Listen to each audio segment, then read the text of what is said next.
우크라이나 전쟁을 계기로 중국과 러시아의 연대가 더욱 깊어지는 가운데 러시아가 극동의 블라디보스톡 항구를 중국에게 열어줘 주목됩니다. 이달부터 중국 동북 지역의 풍부한 지하 자원과 곡물이 블라디보스톡 항을 통해서 중국 남방으로 운송되고 있는데요. 1860년까지 블라디보스토크를 지배했던 중국으로선 163년 만에 사용권을 돌려받은 셈인데요. 관세 등이 부과되지 않는 바닷길이 열려서 물류 비용을 크게 아끼게 됐습니다. 중국의 블라디보스톡항 사용권 획득은 중국 배들이 본격적으로 한반도 동해를 드나든다는 의미이기도 한데요. 중국의 본격적인 동해 진출이 남북한에겐 어떤 영향이 있을까요? 클로즈업 북한에서 분석해봤습니다.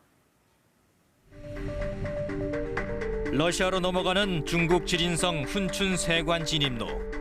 대형 컨테이너 화물차들이 3-4km가량 길게 줄지어 있습니다. 국경을 넘어 중국 화물차들이 도착한 곳은 블라디보스토크항. 러시아가 블라디보스토크항을 지린성의 내륙 화물 교역 중개항으로 사용하는 걸 허가한 겁니다. 咱们船来了之后，一靠港一包货就行。现在是在收集整个集成的货，然后往这边发。 이에 앞서 중국 정부는 러시아 블라디보스토크항을 6월 1일부터 자국 항구처럼 사용할 수 있게 됐다고 밝혔는데요. 외국 항구를 빌려 바다로 진출하는 차항 출해 전략이 실현된 겁니다.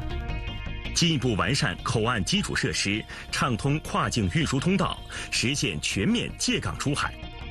그동안 지린성 등 중국 동북 지역은 육로를 통해 1000km나 떨어진 랴오닝성 다롄항을 통해 해상 화물을 보내야 했습니다. 하지만 블라디보스토크항 이용으로 200km 남짓의 해상 운송이 가능해졌습니다. 육로 운송 거리가 5분의 1 정도로 줄어 물류비도 획기적으로 줄게 됐습니다. 我国得以更加方便地将东北出产的粮食、木材、矿产等商品运往东南沿海。 여기에 관세와 수출입 관련 세금도 부과하지 않습니다. 1860년 베이징 조약 체결로 러시아에 내주기 전까지 해삼이라 불리며 지린성에 속했던 블라디보스토크. 163년 만에 재개된 중국의 블라디보스토크항 사용은 자국 내 물류 운송을 넘어 본격적인 동해 진출의 발판을 확보한 것이란 의미가 더 주목됩니다. 그동안 이 동해를 혹은 뭐 북태평양을 진출할 수 있는 다각적인 이 방법을 모색을 했는데 그 방법론 중에 하나가 이 중국한테 새로운 기회로 부여가 됐다라는 측면에서는 굉장히 다양한 영역에서 중국한테 활용할 수 있는 틀을 제공할 수 있다는 점은 굉장히 중요한 의미가 있습니다. 이걸 빌미로 해서 추가적인 활동 반경을 넓힐 수 있다는 점은 동북아에서 해양 질서, 패권들 간의 경쟁 관계에서는 중국한테 부여하는 이 시사점이 굉장히 크다라고 생각을 해요. 중국은 오랜 기간 동해 진출 전략을 준비했는데요. 첫 단계가 바로 동해 조업권 확보였습니다. 해안에서 수백 킬로미터 떨어진 동해 바다. 물에 잠길 듯 위태로운 목선에서 변변한 장비도 없이 맨손으로 그물을 끌어올리는 이들은 북한 어민들입니다. 또 다른 북한 어선 역시 장비가 열악하긴 마찬가지입니다. 먼 바다까지 나가 조업을 하기엔 눈으로 봐도 무리가 있는데 실제로 표류 사건도 빈번합니다. 울릉도 바닷가에서 발견된 이 북한 목선엔 시신 4구가 있었습니다. 방하는 중에 배가 뒤집혀 있어서 이상하다 싶어서 가보니까 북한 선적 배고. 같은 달 동해와 맞닿은 일본 이시카와현 가나자와시 앞바다에도 목선 한 척이 뒤집힌 채 밀려왔습니다. 선박 내부엔 시신과 함께 김일성, 김정일 초상화 배지가 발견됐습니다. 두만강 하구에서 러시아 쪽으로 이어지는 해안선에서도 북한 어선들이 무더기로 발견되는데요. 북한 목선의 잦은 표류와 납포는 중국의 동해 지역 조업 때문입니다. 예를 들어 중국 같은 경우는 6월부터 9월 혹은 10월까지 금어기를 선포를 하거든요.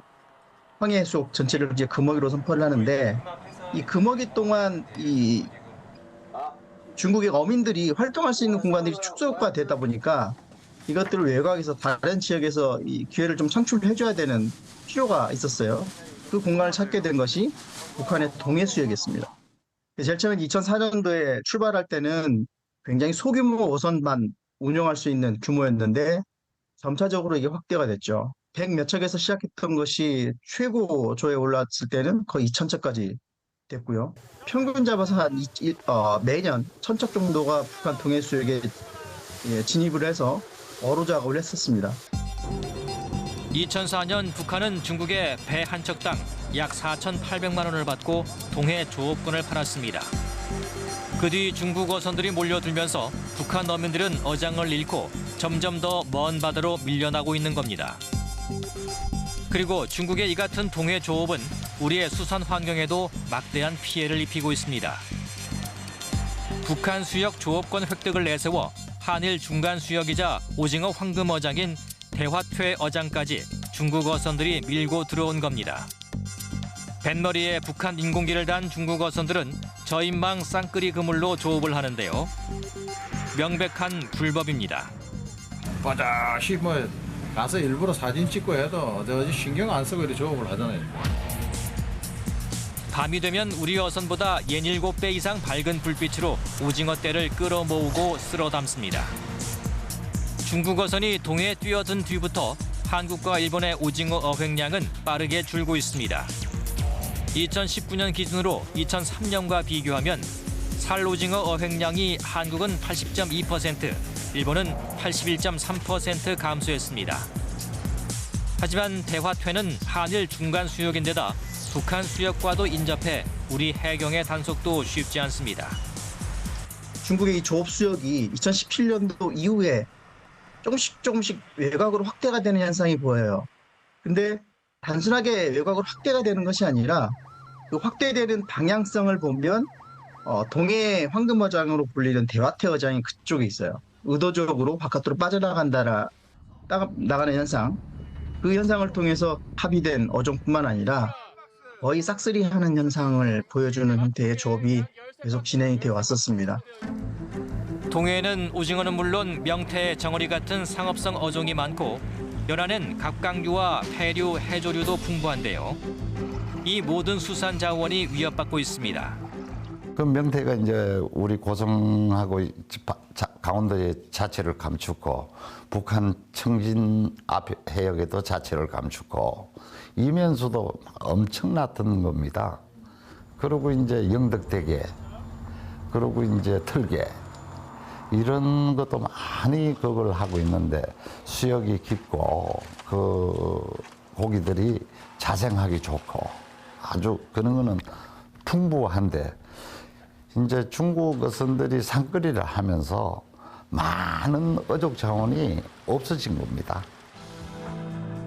2017년 유엔 안보리는 동해 북한 수역에서 중국 어선의 조업 금지를 대북 제재에 포함했지만 사실상 무시되고 있습니다. 북한으로부터 조업권을 획득한 중국의 동해 진출 전략은 2000년대 들어 보다 가시화했습니다. 역시 북한을 활용했는데 사용권을 확보한 나진항을 중개 무역항으로 이용하며 차항 출해를 본격화한 겁니다. 2010년 시범적으로 나진항을 통해 동북의 석탄을 상하이로 운송했고 2015년 식량과 목재 등을 남방으로 이동했습니다. 2010년 5.24 조치 전까지 활발한 대북 사업을 벌였던 이 사업가도 나진항의 경제적 가치를 높게 평가하는데요. 그건 17시간, 19시간이면 부산 도착입니다. 농토, 임, 수산물, 광물까지 북한에서 생산되는 건 아는 물건이 없습니다. 심지어 살아있는 고기, 살아있는 어패류, 조개류 종류는 속초에 중국 배가 그대로 살아있는 거를 싣고 왔더랬어요. 다만 2016년 북한의 핵실험과 그에 따른 유엔 제재 강화와 2020년 코로나19 확산과 국경 봉쇄로 현재는 나진항 사용이 중단됐습니다. 이 때문에 블라디보스토크항이 상당 기간 나진항을 대체할 거라는 전망도 나옵니다. 연간 물동량 1,000만 톤에 달하는 러시아 극동 최대 항구인 블라디보스토크항을 통한 중국 내 물류 운송 변화는 특히 우리 식탁에도 영향을 줄 수 있다는 전망입니다. 물류 이동에 있어 갖고는 엄청난 변화가 올 거로 봅니다. 지금도 중국으로 러시아께 많이 가고 있습니다만 앞으로도 우리 식탁이 첫째 털개라든지 영덕대게라든지 값이 상승할 거로 봅니다. 가자미나 연어도 이제 과거에는 중국에서 그렇게 수요를 하지 않았는데 지금은 날이 갈수록 수요가 늘어나고 있습니다. 자연지 우리 한국에 오던 물량들이 가격은 당연히 상승하리라고 봐요.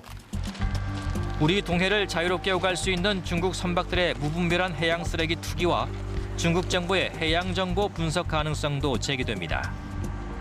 해양 환경에 미치는 영향 요소들, 그리고 우리 수산 자원에 미치는 영향 요소들, 그리고 여기서 조금 더 나아가면 이 중국의 선단들이 움직이는 모든 해역에 대한 해양 공간 정보, 해양 특성 정보가 어떻게 또 중국으로 유출이 될까, 이런 부분들까지 우리가 조금 이제 고민을 해야 될 단계가 됐고, 과거에는 단순하게 지켜보는 입장이었다면 이제는 중국의 모든 움직임들을 관련된 유관 부처들이 좀 모니터링 해가면서 각 영역별로 미치는 행위에 대해서는 조금씩 관리 방안을 수립할 필요가 있는 것 같아요. 163년 만에 재개된 중국의 블라디보스토크항 사용. 우리에겐 정부나 기업 간 경제 협력의 가능성이 낮은 만큼 중국의 본격적인 동해 진출을 주의 깊게 보며 전략적인 대책을 마련해야 한다는 분석입니다.